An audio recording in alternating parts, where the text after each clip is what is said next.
ಪ್ರಿಯ ಸಹೋದರ ಸಹೋದರಿಯರೇ, ದೇವರ ವಾಕ್ಯವನ್ನು ಧ್ಯಾನ ಮಾಡಲಿಕ್ಕೆ ಸೇರಿ ಬಂದಿದ್ದೇವೆ.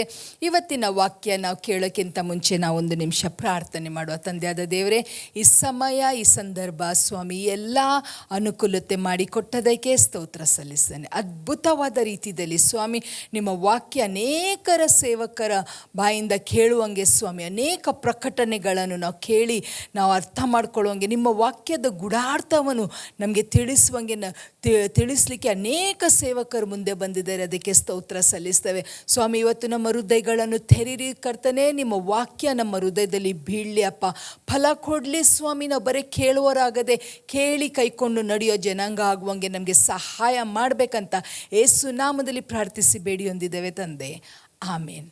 ಪ್ರಿಯ ಸಹೋದರ ಸಹೋದರಿಯರೇ, ಇವತ್ತಿನ ಧ್ಯಾನಕ್ಕೆ ಮತ್ತಾಯನು ಬರೆದ ಸುವಾರ್ತೆ 13ನೇ ಅಧ್ಯಾಯಕ್ಕೆ ನಮ್ಮ ಬೈಬಲ್ಗಳನ್ನು ತೆರೆಯುವ. Let's open our Bibles to the gospel of saint Matthew chapter 13 verse 24 onwards. ಮತ್ತಾಯನು ಬರೆದ ಸುವಾರ್ತೆ 13ನೇ ಅಧ್ಯಾಯ 24ನೇ ವಚನದಿಂದ. Another parable put he forth unto them, saying, The kingdom of heaven is likened unto a man which sowed good seed in his field. But while men slept, his enemy came and sowed tares among the wheat, and went his way. And when the blade was sprung up and brought forth fruit, then appeared the tares also. So the servants of the householder came and said unto him, Sir, did not thou sow good seed in thy field? From whence then hath it tares? And he said unto them, An enemy hath done this.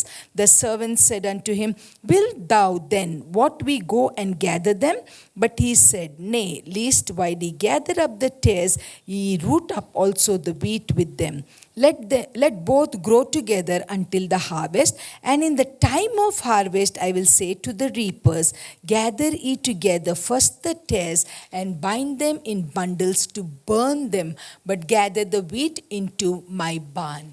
ಈ ಒಂದು ಸಾಮ್ಯ ನಮಗೆ ಎಲ್ಲರಿಗೆ ಗೊತ್ತಿದ್ದ ಸಾಮ್ಯ ಆಗಿದೆ. ಇದು ಏನೆಂದರೆ, ಒಬ್ಬ ಯಜಮಾನ ಬಿತ್ತಲಿಕ್ಕೆ ಹೋಗಿದ್ದಾನೆ. ಅವ ಬೀಜವನ್ನು ಬಿತ್ತಿದ್ದಾನೆ. ಬೀಜವನ್ನು ಬಿತ್ತಿದ ನಂತರ ಎಲ್ಲ ಸರಿಯಾಗಿದೆ. ಕೆಲವು ದಿವಸ ಆದ ಮೇಲೆ ಆ ಮೊಳಕೆ, ಆ ಬೀಜ ಬಿದ್ದು ಮೊಳಕೆ ಹೊಡೆದು ಬೆಳೆದು ನಿಲ್ತಾಗ ಕೆಲಸದವ್ರು ಹೋಗಿ ಚೆಕ್ ಮಾಡ್ತಾರೆ. ಆ ಹೊಲಕ್ಕೆ ಹೋಗಿ ಚೆಕ್ ಮಾಡುವಾಗ ಅವ್ರಿಗೆ ತುಂಬ ಆಶ್ಚರ್ಯ ಆಗುತ್ತೆ. ಏನು ಆಶ್ಚರ್ಯ ಆಗುತ್ತೆ ಅವ್ರಿಗೆ?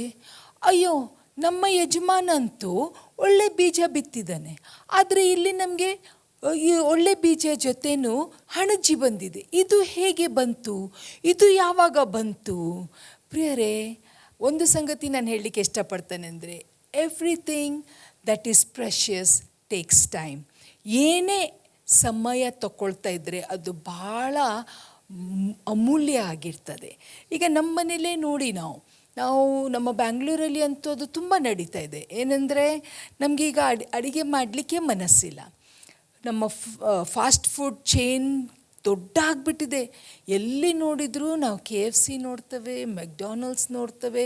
ಇದು 2 ಜಾಯಿಂಟ್ ಇರ್ಬೋದು, ಬಟ್ ಇನ್ನೂ ಅನೇಕ ಈಟ್ರೀಸ್, ಹೋಟೆಲ್ಸು ಓಪನ್ ಆಗಿದೆ. ಏನಾಗ್ತಾ ಇದೆ?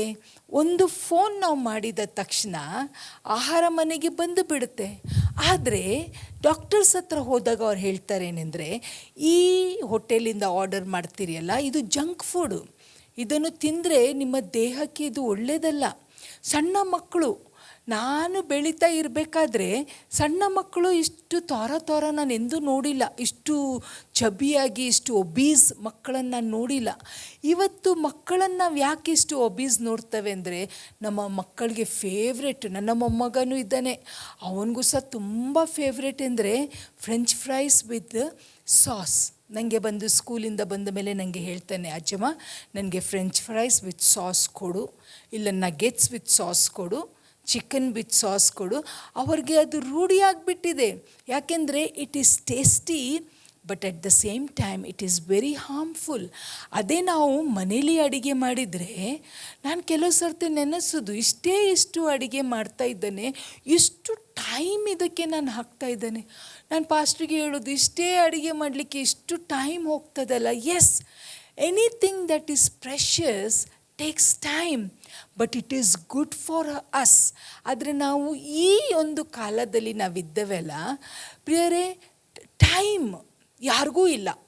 ಯಾರಿಗೂ ಒಂದು ಮಾತು ಕೇಳ್ರಿ, ಏನು ಬರ್ತಾ ಇಲ್ಲ, ಏನು ಕಾಣ್ತಲ್ಲ, ಅಯ್ಯೋ ತುಂಬ ಬ್ಯುಸಿ. ಆಶ್ಚರ್ಯ ಏನೆಂದರೆ, ನಮ್ಮ ಪೂರ್ವಿಕರು ಅಜ್ಜಮ್ಮನವ್ರಿಗೂ 24 ತಾಸೇ ಇತ್ತು. ಇವಾಗ ಸಹ ನಮಗೆ 24 ತಾಸೇ ಇದೆ. ಆವಾಗ ಅವ್ರಿಗೆ ಯಾವುದೇ ಒಂದು ಸೌಲಭ್ಯ ಇರಲಿಲ್ಲ. ಅಂದರೆ they didn't have washing machine, they didn't have washers, they didn't have mixie, they didn't have cooker, ಇಂಥದ್ದೆಲ್ಲ ಏನಿರಲಿಲ್ಲ. ನನಗೆ ನೆನಪಿದೆ, ನಾನು ಬೆಳಿಬೇಕಾದ್ರೆ ಮಮ್ಮಿ ಕಲ್ಲಲ್ಲಿ ಮಸಾಲ ಹಾಕಿ ಕೊಡೋದು. ಅದು ದೊಡ್ಡ ಫ್ಯಾಮ್ಲೀಸ್. ನಾವು ಆ ಮಸಾಲ ನಾವು ರುಬ್ಬಿ ಮಿನಿಮಮ್ 1 to 1.5 hour ನಮಗೆ ಮಸಾಲ ರುಬ್ಬಬೇಕು. ಯಾಕೆಂದರೆ ಅಷ್ಟು ಜನರಿಗೆ ಅಡಿಗೆ ಆಗಬೇಕು. ಆವಾಗ ನಮಗೆ ಟೈಮ್ ಇತ್ತು, ಆದರೆ ಇವಾಗ ನಮಗೆ ಟೈಮ್ ಇಲ್ಲ. ದೇವರ ವಾಕ್ಯದಲ್ಲಿ ಎಕ್ಲಿಸಿಯಾಸ್ಟಿಕ್ಸ್ ಪ್ರಸಂಗಿಯಲ್ಲಿ ಒಂದು ಮಾತಿದೆ, ಅದನ್ನು ನಾವು ಓದ್ಕೊಳ್ಳುವ. Let us open our Bibles to Ecclesiastes chapter 3. ಪ್ರಸಂಗಿ 3ನೇ ಅಧ್ಯಾಯ 1ನೇ ವಚನದಿಂದ ಸೊಲೊಮನ್ ಏನು ಹೇಳ್ತಾನೆ? To everything there is a season and a time, to every purpose under the heaven, and time to be born and a time to die, a time to plant and a time to pluck up that which is planted, a time to kill and a time to heal, a time to break down and a time to build up, a time to weep and a time to laugh, a time to mourn and a time to dance, a time to cast away stones and a time to gather stones together, a time to embrace and a time to refrain from embracing, a time to get and a time to lose, a time to keep and a time to cast away, a time to rend and a time to sway, a time to keep silence and a time to speak, a time to love and a time to hate, a time of war and a time of peace. ಈ ಒಂದು 1ನೇ ವಚನದಿಂದ 8ನೇ ವಚನವರೆಗೆ ನೋಡಿದರೆ ಅವನು ಎಲ್ಲ ಸಂಗತಿಗಳನ್ನು cover ಮಾಡಿದ್ದಾನೆ. ಒಟ್ಟು ಏನು ಹೇಳ್ತಾ ಇದ್ದಾನೆ ಇಲ್ಲಿ ಸೊಲೊಮನ್ ಅಂದರೆ, ಎಲ್ಲದಕ್ಕೂ ಒಂದು ಸಮಯ ಇದೆ ಪ್ರಿಯರೇ, ಎಲ್ಲದಕ್ಕೂ ಒಂದು ಸಮಯ. ಆದರೆ ನಾವಿರುವ ಈ ಸಮಯ ಹೇಗೆ ಅಂದರೆ, ನಮಗೆ ಅಷ್ಟು ತಾಳ್ಕೊಳ್ಳಿಕ್ಕೆ ಆಗೋದಿಲ್ಲ. ಎಲ್ಲರಿಗೂ ಈ ಕತೆ ಗೊತ್ತಿರ್ಬೋದು. ಏನೆಂದರೆ, ಒಬ್ಬ ರೈತ ಇದ್ದ, ಅವನಿಗೆ ಒಂದು ಕೋಳಿ ಯಾರೋ ತಂದು ಕೊಟ್ಟರು. ಆ ಕೋಳಿ ಏನು ಮಾಡಲಿಕ್ಕೆ ಪ್ರಾರಂಭ ಆಯಿತು ಅಂದರೆ, ದಿನಾಲೂ ಚಿನ್ನದ ಮೊಟ್ಟೆ ಇಡಲಿಕ್ಕೆ ಪ್ರಾರಂಭ ಆಯಿತು. ದಿನಾಲೂ ನೋಡ್ತಾನೆ ಅವ, ಈ ಕೋಳಿದ ಸ್ಪೆಷಾಲಿಟಿ ಏನೆಂದರೆ ಚಿನ್ನದ ಮೊಟ್ಟೆ. ದಿನಾಲೂ ಅವನಿಗೆ ಒಂದು ಚಿನ್ನದ ಮೊಟ್ಟೆ. ಆದರೆ ಮನುಷ್ಯ ನೋಡಿ ನಮ್ಮಂಗೆ ಏನು ಮಾಡಿದವ, ಒಮ್ಮೆಗೆ ನಾನು ಕಾಸಿಂದವನಾಗಬೇಕು, ಒಮ್ಮೆಗೆ ನಾನು ಎಲ್ಲ ಮೊಟ್ಟೆವನ್ನು ತಗೊಳ್ಬೇಕಂತ ಹೇಳಿ ಆ ಕೋಳಿದು ಹೊಟ್ಟೆಯನ್ನು ಕೊಯ್ದ. ಆ ಕೋಳಿದು ಹೊಟ್ಟೆಯನ್ನು ಕೊಯ್ದರೆ ಹೊಟ್ಟೆ ಒಳಗೆ ಸಣ್ಣ ಇರುವ ಮೊಟ್ಟೆಗಳು, ಅದು ಒರಿಜಿನಲ್ ಮೊಟ್ಟೆ, ಸಣ್ಣ ಮೊಟ್ಟೆನೇ ಆಗಿತ್ತು. ಅದು ಚಿನ್ನದ ಮೊಟ್ಟೆ ಇರಲಿಲ್ಲ. ಅವನು ಪೇಷಂಟಾಗಿ ದಿನ ಕಾಯ್ತಿದ್ರೆ ಅವನಿಗೆ ಒಂದು ಚಿನ್ನದ ಮೊಟ್ಟೆ ಸಿಗ್ತಿತ್ತು. ನಾವು ಅವನಂಗೆ ಏನೆಂದರೆ, ಸಮಯ ಬರೋಕ್ಕಿಂತ ಮುಂಚೆ ನಾವು ಏನು ಮಾಡಬೇಕೆಂದರೆ ಫಲವನ್ನು ಕೊಯ್ಬೇಕು. ಆದರೆ ಈ ಒಂದು ಪ್ಯಾರೆಬಲಲ್ಲಿ ನಾವು ನೋಡ್ತೇವೆ, ಅವ ಯಜಮಾನ ಬೀಜ ಬಿತ್ತಿದ್ದಾನೆ, ಎಲ್ಲ ಸರಿ ನಡೀತಾ ಇದೆ. ಎಲ್ಲರೂ ಮಲಗಲಿಕ್ಕೆ ಹೋಗಬೇಕಾದ್ರೆ ಯಾರೋ ಬಂದರು ಹಣಜಿಯನ್ನು ಬಿತ್ತಿದ್ದಾರೆ. ಹಣಜಿಯನ್ನು ಬಿತ್ತಿದಾಗ ಗೊತ್ತಾಗಿಲ್ಲ ಪ್ರಿಯರೇ, ಹಣಜಿಯನ್ನು ಬಿತ್ತಿದಾಗ ಯಾರಿಗೂ ಗೊತ್ತಾಗಿಲ್ಲ. ಯಾಕೆಂದರೆ ಗೋಧಿನೂ ಹಾಗೆ ಕಾಣ್ತಾ ಇತ್ತು, ಹಣಜಿನೂ ಹಾಗೆ ಕಾಣ್ತಾ ಇತ್ತು. ಅದೇ ರೀತಿಯಲ್ಲಿ ನಮ್ಮ ಜೀವನದಲ್ಲಿ ಸಹ ಯಾವಾಗ ದೇವರು ನಿನ್ನನ್ನು ಆರಿಸಿಕೊಂಡಿದ್ದಾರೋ, ಯಾವಾಗ ದೇವರು ನಿನ್ನ ತಾಯಿಯ ಗರ್ಭದಲ್ಲೇ ಇವನು ದೊಡ್ಡ ಕಾರ್ಯ ಮಾಡಲಿಕ್ಕೆ ನಾನು ಇವನನ್ನು ಆರಿಸಿಕೊಳ್ತಾನೆ ಅಂತ ಯಾವಾಗ ದೇವರು ತೀರ್ಮಾನ ಮಾಡಿದರೋ, ಸೈತಾನಿಗೆ ಗೊತ್ತಾಗುತ್ತೆ ಏನೆಂದರೆ he or she is chosen of god. ಯಾಕೆಂದರೆ ಇಷ್ಟೋ ಸಮಯ ನನಗೆ ಈ ಪ್ರಶ್ನೆ ಇದೆ, ನಾನು ಪಾಸ್ಟರ್ ಮಾತಾಡ್ಕೊಳ್ತೇವೆ ವಿಷಯದಲ್ಲಿ. ಏನೆಂದರೆ, ಎಲ್ಲರೂ ಚೆನ್ನಾಗಿದ್ದಾರೆ, ಅವರ ಜೀವನದಲ್ಲಿ ಏನೂ ಹೋರಾಟ ಇಲ್ಲ, ಅವ್ರು ಬುದು ಮೇಲೆ ಬರ್ತಾ ಇದ್ದಾರೆ. ಎಲ್ಲಿ ಹೋದರೂ ಅವ್ರಿಗೆ ಅಕ್ಸೆಪ್ಟೆನ್ಸ್ ಇದೆ, ಎಲ್ಲಿ ಹೋದರೂ ಜನರು ಅವರನ್ನು ಪ್ರೀತಿ ಮಾಡ್ತಾರೆ, ಅವ್ರಿಗೆ ಓಪನ್ ಡೋರ್ಸ್ ಇದೆ, ಅವ್ರ ಸಂತೋಷದಲ್ಲಿ ಜೀವನ ಮಾಡ್ತಾರೆ, ಅವ್ರದ್ದು ಎಲ್ಲ ಸಂಗತಿ ಅಭಿವೃದ್ಧಿ ಆಗುತ್ತೆ. ನಮಗೆ ಯಾಕೆ ನಮಗೆ ಯಾಕೆ ಜನರು ನೋಡಿದರೆ ಹೀಯಾಲಿಸ್ತಾರೆ, ನಮಗೆ ಯಾಕೆ ಜನರು ನೋಡಿದರೆ ನಮ್ಮಿಂದ ದೂರ ಹೋಗ್ತಾರೆ, ನಾವು ಏನೂ ಮಾಡದೆ ಜನರು ಯಾಕೆ ನಮಗೆ ವೈರಿಗಳಾಗುತ್ತೆ. ಪ್ರಿಯರೇ, ಏನು ಗೊತ್ತಾ, ಇದು ಅದೇ ಅಧ್ಯಾಯ, ಅದದು ಸ್ವಲ್ಪ ಮುಂದೆ ವಚನಗಳನ್ನು ನಾವು ಓದ್ಕೊಳ್ಳುವ. ಅದೇ ಅಧ್ಯಾಯ ಮತ್ತಾಯ 13:37 ಓದ್ತಾನೆ. He that sow the good seed is the son of man, the field is the world, the good seed are the children of the kingdom, but the tares are the children of the wicked one. The enemy that sowed them is the devil, the harvest is the end of the world. The enemy that sowed them is the devil. ಅಂದರೆ ಈ ಹಣಜಿಯನ್ನು ಬಿತ್ತುವುದು ಯಾರು? ಈ ಹಣಜಿ ಬಿತ್ತುವುದು ಸೈತಾನ. ಪ್ರಿಯರೇ, ಯಾವಾಗ you are marked by God to do great things, ಅದೇ ಸಮಯದಲ್ಲಿ ಸೈತಾನ ಏನು ಮಾಡ್ತಾನೆ ಅಂದರೆ ತನ್ನ ಹಣಜಿಯನ್ನು ನಮ್ಮ ಜೀವನದಲ್ಲಿ ಹಾಕಲಿಕ್ಕೆ ಪ್ರಾರಂಭ ಮಾಡ್ತಾನೆ. Discouragement, rejection, mocking, inferiority complex, lack, no knowledge, low self esteem, ಇವು ಎಲ್ಲ ಸಂಗತಿಗಳು, no growth, no prosperity, okay, no open doors, nothing happening. ನಮಗೆ ಏನೂ ಆಗೋದಿಲ್ಲ, ಅವ್ರಿಗೆ ಎಲ್ಲ ಆಗುತ್ತೆ. ಯಾಕೆ ಈ ಸಂಗತಿಗಳಾಗ್ತದೇನೆಂದರೆ you and I are marked of God. ಈ ವೈರಿ ಏನು ಮಾಡ್ತಾನೇನೆಂದರೆ ಈ ಬೀಜ, ದೇವರ ವಾಕ್ಯ ಎಂಬ ಬೀಜ, ಯೇಸು ಸ್ವಾಮಿ ನಾಶವಾದ ಬೀಜ ನಮ್ಮ ಹೃದಯದಲ್ಲಿ ಇದ್ದರೆ, and the calling of god is upon us, the hand of god is upon us. ಅದೇ ಸಮಯದಲ್ಲಿ ಈ ಬೀಜವನ್ನು ಬಿತ್ತನೆ. ಈ ಒಂದು ಕೆಟ್ಟ ಬೀಜ ನಮ್ಗೆ ಏನು ಮಾಡುತ್ತೆ ಅಂದರೆ ನಿರಾಶರಾಗಿ ಮಾಡುತ್ತೆ. ಏನು ಮಾಡ್ತದೆ ಅಂದರೆ ಬಿಟ್ಟು ಕೊಡಬೇಕಂತ ಮಾಡುತ್ತೆ. Temptation will come. ಒಳ್ಳೆ ಬೀಜ ಇದೆ, ಒಳ್ಳೆ ಬೀಜ ಇದ್ದಾಗ ಕೆಟ್ಟ ಬೀಜ ಬರುವುದಿಲ್ಲ ಅಂತ ಎಂದೂ ಯೋಚನೆ ಮಾಡಬೇಡ್ರಿ. ಇವತ್ತು ಅನೇಕರಿಗೆ ಪ್ರಶ್ನೆ ಇದೆ ಏನೆಂದರೆ, ನಾವು ನೀತಿವಂತರಾಗಿ ಬದುಕಿದ್ರು ಯಾಕೆ ನಮಗೆ ಕಷ್ಟ? ನಾವು ಎಲ್ಲ ದೇವರ ವಾಕ್ಯಕ್ಕೆ ಭಯಪಡ್ತವೆ, ನಾವು ದೇವರ ಮಾರ್ಗದಲ್ಲಿ ನಡೀತವೆ, ದೇವರ ಆಜ್ಞೆಗಳನ್ನು ಕೈಕೊಂಡು ನಡೀತವೆ, ಮತ್ತೆ ನಮಗೆ ಯಾಕೆ? ಪ್ರಿಯರೇ, ಇಲ್ಲೇ ವಾಕ್ಯ ಹೇಳುತ್ತೇನೆಂದರೆ ಸೈತಾನ ನಮ್ಮ ಶತ್ರು ಆಗಿದ್ದಾನೆ. ಅವನು ಏನು ಮಾಡ್ತಾನೇನೆಂದರೆ ಹಣಜಿ ತಗೊಂಡು ಬಂದು ಹಾಕ್ತಾನೆ. ಯಾಕೆ ಹಣಜಿ ನಮ್ಮ ಜೀವನದಲ್ಲಿ ಹಾಕ್ತಾನೆ, ಅವರ ಜೀವನದಲ್ಲಿ ಹಾಕುವುದಿಲ್ಲ ಅಂದರೆ let us be encouraged and happy today. ಯಾಕೆಂದರೆ we are called of God, we are marked by God. God has called us with the purpose. Hallelujah, hallelujah. ಈ ಒಂದು ವಾಕ್ಯವನ್ನು ನಾನು ಧ್ಯಾನ ಮಾಡಲಿಕ್ಕೆ ಪ್ರಾರಂಭ ಮಾಡಿದಾಗ I was so excited. I was really excited. ಪ್ರಿಯರೇ, ಇವತ್ತು ಒಳ್ಳೆ ಬೀಜವನ್ನು ಬಿತ್ತಾ ಇದ್ದೇವೆ, ಅದೇ ಹಣಜಿನೂ ಬೆಳೀತಾ ಇದೆ, ಗೋಧಿನೂ ಬೆಳೀತಾ ಇದೆ, ಹಣಜಿನೂ ಬೆಳೀತಾ ಇದೆ. ಆದರೆ ನೀವು ನಾನು ಏನು ಮಾಡ್ತಾ ಇದ್ದೇವೆ? ನಾವು ಬಿಟ್ಟು ಕೊಡ್ತಾ ಇದ್ದಾವ? ನಾವು ಎಲ್ಲೇ ಹೋಗಿ ಒಬ್ಬ ಸಭೆಗೆ ಹೋಗಿ ಹೇಳ್ತೇವೆ, ಪಾಸ್ಟ್ರೇ ನಾನು ಬರ್ತಾನೆ, ನಾನು ಸೇವೆಯಲ್ಲಿ ಕೈ ಹಾಕ್ತಾನೆ, ನಾನು ನಿಮ್ಮ ಜೊತೆ ಔಟ್ರೀಚ್ಗೆ ಬರ್ತಾನೆ. ಕೆಲಸಕ್ಕೆ ಹೋದಾಗ ಎಕ್ಸ್ಟ್ರಾ ವರ್ಕ್ ಮಾಡ್ತೀರಿ, ಚಂದ ಕೆಲಸ ಮಾಡ್ತೀರಿ, ಆದರೆ ಎಲ್ಲಿ ಹೋದರೂ ಸಹ ನಮಗೆ ಒಂದು ಎಕ್ಸೆಪ್ಟೆನ್ಸ್ ಇಲ್ಲ, ನಮಗೆ ಒಂದು ಎನ್ಕರೇಜ್ಮೆಂಟ್ ಇಲ್ಲ, ನಮಗೆ ಒಂದು ರೆಕಗ್ನಿಷನ್ ಇಲ್ಲ, ನಮಗೆ ಎಲ್ಲ ತಿರಸ್ಕಾರನೇ ಮಾಡ್ತಾರೆ. ಆದರೆ ಇವತ್ತು ಏನು ಗೊತ್ತಾ, ಯಾಕೆಂದರೆ ಈ ಗೋಧಿ ಜೊತೆ ಹಣಜಿನೂ ಬಿತ್ತಲ್ಪಡುತ್ತೆ ಪ್ರಿಯರೇ. ಆದರೆ ಈ ಹಣಜಿಯನ್ನು ನಾವು ಹೇಗೆ ಹ್ಯಾಂಡಲ್ ಮಾಡ್ತೇವೆ ಅದು ನಾವು ನೋಡ್ತೇವೆ ಸಾಮ್ಸೋನಿನ ಜೀವಿತದಲ್ಲಿ. ಅದನ್ನು ನಾವು let us open our Bibles to Judges. ನ್ಯಾಯಸ್ಥಾಪಕರ ಪುಸ್ತಕ 13ನೇ ಅಧ್ಯಾಯ 2ನೇ ವಚನದಿಂದ ಓದ್ತಾನೆ. Let's read our Bibles from Judges chapter 13 verse 2. ನ್ಯಾಯಸ್ಥಾಪಕರು 15:2. And there was a certain man of Zorah of the family of Danites whose name was Manoah, and his wife was barren and bare not. And the angel of the Lord appeared unto the woman and said unto her, Behold, now thou art barren and bearest not, but thou shalt conceive and bear a son. Now therefore beware, I pray thee, and drink not wine nor strong drink, and eat not any unclean thing. For lo, thou shalt conceive and bear a son, and no razor shall come on his head. For the child shall be a Nazarite unto God from the womb, and he shall begin to deliver Israel out of the hand of the Philistine. ಇದು ಏನೆಂದರೆ ಇದು ಏನೆಂದರೆ ಸ್ಯಾಮ್ಸನಿನ blue print. ಯಾವಾಗ?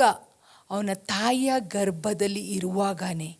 When you and I are formed in our mother's womb, the Lord declares to Satan and to the angels, this is what I am going to do with such and such person. ಇಲ್ಲಿ ಸ್ಯಾಮ್ಸನ್ ಬಗ್ಗೆ ಎಲ್ಲ ವಿಷಯ ಹೇಳ್ತಾನೆ. ಅವನ ತಲೆ ಮೇಲೆ ಒಂದು racer ಬರ್ಕೂಡ್ದು, ಅವನು ಯಾವುದೇ ಒಂದು ವೈನ್ ಕುಡಿಬಾರ್ದು. ಆಲ್ ದೋಸ್ ಥಿಂಗ್ಸ್ ಯಾಕೆ ಹೇಳ್ತಾ ಇದ್ದೆ ಅಂದರೆ, he was separated, he was chosen, he was called by God with the task to deliver God's people. ಹೌದಲ್ಲ ಪ್ರಿಯರೇ? ಹಾಗೆ ನಿಮ್ಮ ವಿಷಯದಲ್ಲಿ, ನನ್ನ ವಿಷಯದಲ್ಲಿ ಸಹ ದೇವರು ಬ್ಲೂ ಪ್ರಿಂಟನ್ನು ಇಟ್ಟಿದ್ದಾರೆ. ಆದರೆ ಬ್ಲೂ ಪ್ರಿಂಟ್ ಕೊಟ್ಟ ತಕ್ಷಣ ಇವನಿಗೆ ಶೋಧನೆ ಬಂದಿಲ್ಲ ಅಂತ ಇಲ್ಲ. ಇವನ ಕಣ್ಣು ಹೋಗಿ ಹೋಗಿ ಡೆಲೈಲಾ ಮೇಲೆ ಬೀಳ್ತದೆ. ನಾವು ನೋಡ್ತೇವೆ, ಬರೇ ಸ್ಯಾಮ್ಸನಿನ ಹೆಸರು ಕೇಳಿದ ತಕ್ಷಣ ಫಿಲಿಸ್ಟಿಯರು ಭಯ ಪಡುವರು. ಅವನು ಒಬ್ಬನೇ ಬರೇ ಕತ್ತೆಯ ಒಂದು ದೌಡೆಯಿಂದ 1000 ಜನರನ್ನು ಸಾಯಿಸ್ತಾನೆ. He was so strong and so mighty. He was anointed of God. He had the strength of God. He had the wisdom of God. He was called of God. ಆದರೆ ಏನಾಯ್ತು ಅಂದರೆ, ಸೈತಾನಿಗೆ ಗೊತ್ತಿತ್ತು, he is a threat. He is a threat to the Philistines. He is a threat to me. ನನಗೆ ಅವನೊಬ್ಬ ವೈರಿ. ಅದಕ್ಕೆ ಏನು ಮಾಡಿದೆ ಅಂದರೆ, ಹಣಜನ್ನು ಬಿತ್ತಿದ. He sowed the seed.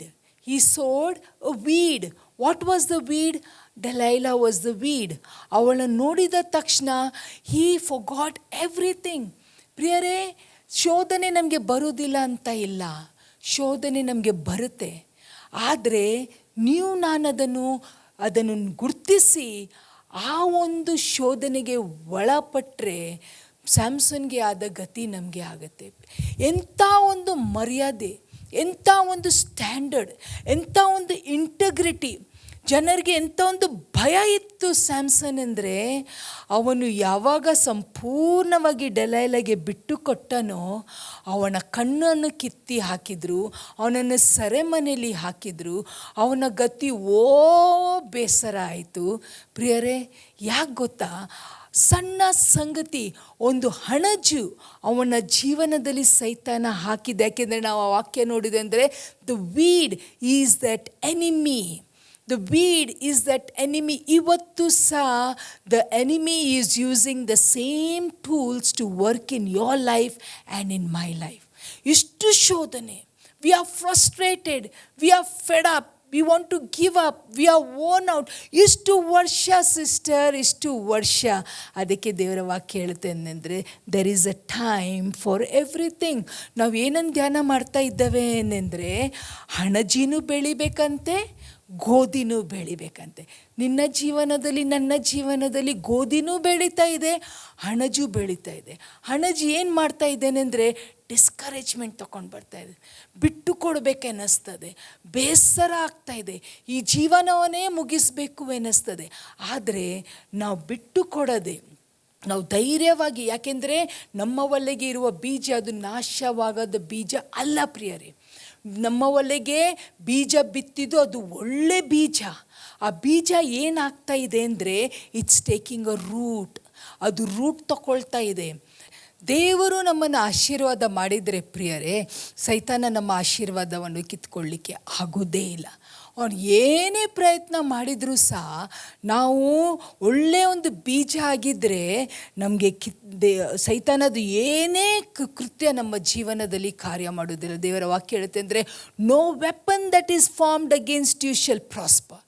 ಯಾವುದೇ ಆಯುಧ ನಿಮ್ಮ ವಿರುದ್ಧವಾಗಿ ಹೇಳಿದರೂ ಅದು ಜಯಶಾಲಿ ಆಗೋದಿಲ್ಲ. ಯಾಕೆಂದರೆ ದೇವರು ನಿನ್ನನ್ನು ನನ್ನನ್ನು ಆರಿಸಿಕೊಂಡಿದ್ದಾರೆ. ನಮ್ಮ ಸರ್ಫೇಸ್ ಲೆವೆಲಲ್ಲಿ ಏನೂ ಕಾಣ್ತಾ ಇಲ್ಲಾದರೂ ಸಹ ನಮ್ಮ ಬೇರು ಹೋಗ್ತಾ ಇದೆ ಪ್ರಿಯರೇ. ಆದರೆ ಇಲ್ಲಿ ವಿಚಿತ್ರ ನೋಡ್ರಿ, ಅದೇ ನಾವು ಇನ್ನೊಂದು ಸರ್ತಿ ನೋಡ್ಕೊಳ್ಳುವ. ಮತ್ತಾಯನ ಬರೆದ ಸುವಾರ್ತೆ 13ನೇ ಅಧ್ಯಾಯ. ಅವರು ಈ ಮಾತನ್ನು ಹೇಳ್ತಾರೇನೆಂದರೆ, ಅವ್ರು ಓಡಿ ಬಂದು ಹೇಳ್ತಾರೆ, ನಾವು ಇದನ್ನು ತೆಗೆದು ಬಿಡುವ, ಈ ಅಣಜಿಯನ್ನು ತೆಗೆದು ಬಿಡು. ಅದಕ್ಕೆ ಅವನು ಏನು ಹೇಳ್ತಾನೆ ಅಂದರೆ 29ನೇ ವಚನ, 13ನೇ 29ನೇ ವಚನ ಹೀಗೆ ಹೇಳ್ತಾನೆ. But he said nay lest while ye gather up the tares ye root up also the wheat with them. Let both grow together until the harvest, and in the time of harvest I will say to the reapers, gather together first the tares and bind them in the bundle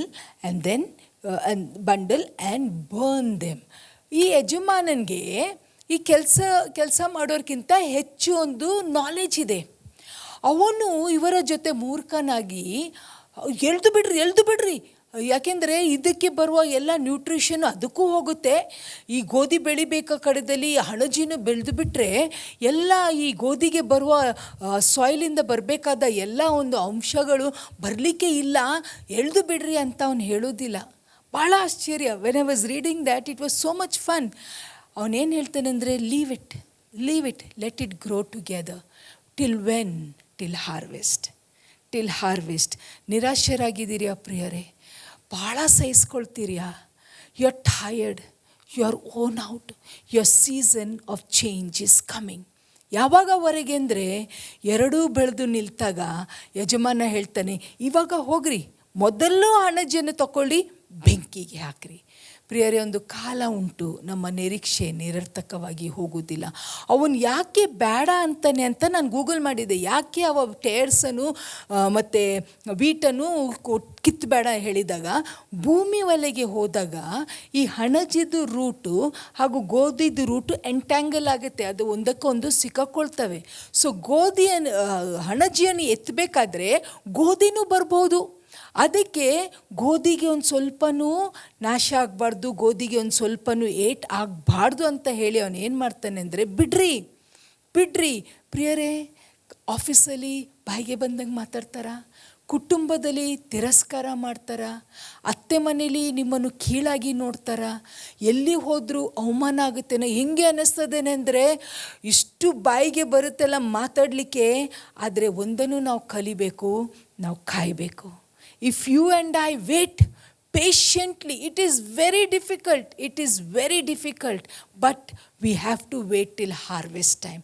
ಆ ಸಮಯ ಈ ಬೀಜಗೆ ಬಂತೆಂದರೂ ನಮ್ಮ ಜೀವನದಲ್ಲಿ ಆ ಸಮಯ ಬರುತ್ತೆ ಪ್ರಿಯರೇ. The seasons will change. The harvest time will come. ಅಳುತ್ತಾ ಬಿತ್ತುವವರು, 126ನೇ ಕೀರ್ತನೆ 5ನೇ ವಚನ ಹೇಳುತ್ತೆ ಅಂದರೆ, ಅಳುತ್ತಾ ಬಿತ್ತುವವರು ಹಾಡುತ್ತಾ ಕೊಯ್ಯುವರು. ನೀವು ಅಳ್ತಾ ಇದ್ದೀರಾ? ಹತ್ಕೊಂಡು ಒಳ್ಳೆಯದನ್ನೇ ಬಿತ್ತಾ ಇದ್ದೀರಾ, ಆದರೆ ಬೇಡದೇ ಸಂಗತಿಗಳು ಜೀವನದಲ್ಲಿ ಬರ್ತಾ ಇದೆಯಾ? ಯೋಸೆಫ್ ಒಂದು ಸಂಗತಿ ಮಾಡಿದ, ಇಷ್ಟೇ ಹೋರಾಟ ಬಂದರೂ ಬಾಯಿ ತೆಗಿಲೇ ಇಲ್ಲ. ಯೇಸುಸ್ವಾಮಿ ವಿಷಯದಲ್ಲಿ ಒಂದು ಮಾತು ಹೀಗೆ ಹೇಳುತ್ತೆ ಅಂದರೆ, ಯೇಸುಸ್ವಾಮಿ ಬಾಯಿ ತೆರಿಲೇ ಇಲ್ಲ. ನಮ್ಮ ಶೋಧನೆ ಸಮಯದಲ್ಲಿ, ನಮ್ಮ ಹೋರಾಟದ ಸಮಯದಲ್ಲಿ, ಆಗೋದಿಲ್ಲ ಸ್ವಾಮಿ, ಆಗೋದಿಲ್ಲ, ನನಗೆ ಸಹಿಸಿ ಸಾಕಾಗಿದೆ ಅಂತ ಹೇಳ್ತೀರಾ? Rejoice today. ನಮ್ಮ ಸುಗ್ಗಿ ಕಾಲ ಬಂದಿದೆ. ಯಾವಾಗ ಜಾಸ್ತಿ ಹೋರಾಟ ಬರುತ್ತೆ ಅಲ್ಲ, the time for the breakthrough has come. Be encouraged. ಬೀಜನೂ ಗೋಧಿನೂ ಬೆಳೀತದೆ, ಹಣಜಿನೂ ಬೆಳೀತದೆ. ಆದರೆ ಗೋಧಿ ಸ್ಟೋರ್ ಹೌಸ್ಗೆ ಹೋಗುತ್ತೆ, ಬಾನ್ಗೆ ಹೋಗುತ್ತೆ, ಮತ್ತು ಹಣಜು ಸುಟ್ಟಲ್ಪಡುತ್ತೆ. ಪ್ರಿಯರೇ, ಒಂದು ಸಮಯ ಎಲ್ಲರ ಜೀವನದಲ್ಲಿ ಬರುತ್ತೆ. ಆದರೆ ಒಂದು ಇದರಲ್ಲಿ ಕಲಿಯೋದೇನು ಗೊತ್ತಾ? ಪೇಷನ್ಸ್, ತಾಳ್ಮೆ.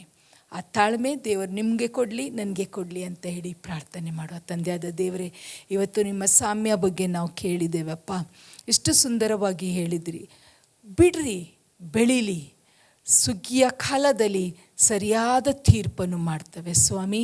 ಈ ಪ್ರೋಗ್ರಾಮ್ ನೋಡೋರು ಎಷ್ಟೋ ಜನರು, ಅಯ್ಯೋ ನಾವು ಒಳ್ಳೆಯದೇ ಮಾಡ್ತವೆ, ಆದರೆ ಯಾಕೆ ನಮಗೆ ಹೀಗೆ ಅಂದ್ಕೊಂಡವ್ರಿಗೆ ಇವತ್ತೊಂದು ತುಂಬ ಒಂದು ಎನ್ಕರೇಜ್ಮೆಂಟ್ ಆಗಲಿ. ಯಾಕೆಂದರೆ ಅವರ ಜೀವಿತದಲ್ಲಿ, ನಮ್ಮ ಜೀವಿತದಲ್ಲಿ ಸುಗ್ಗಿ ದಿನ ಬರುತ್ತೆ.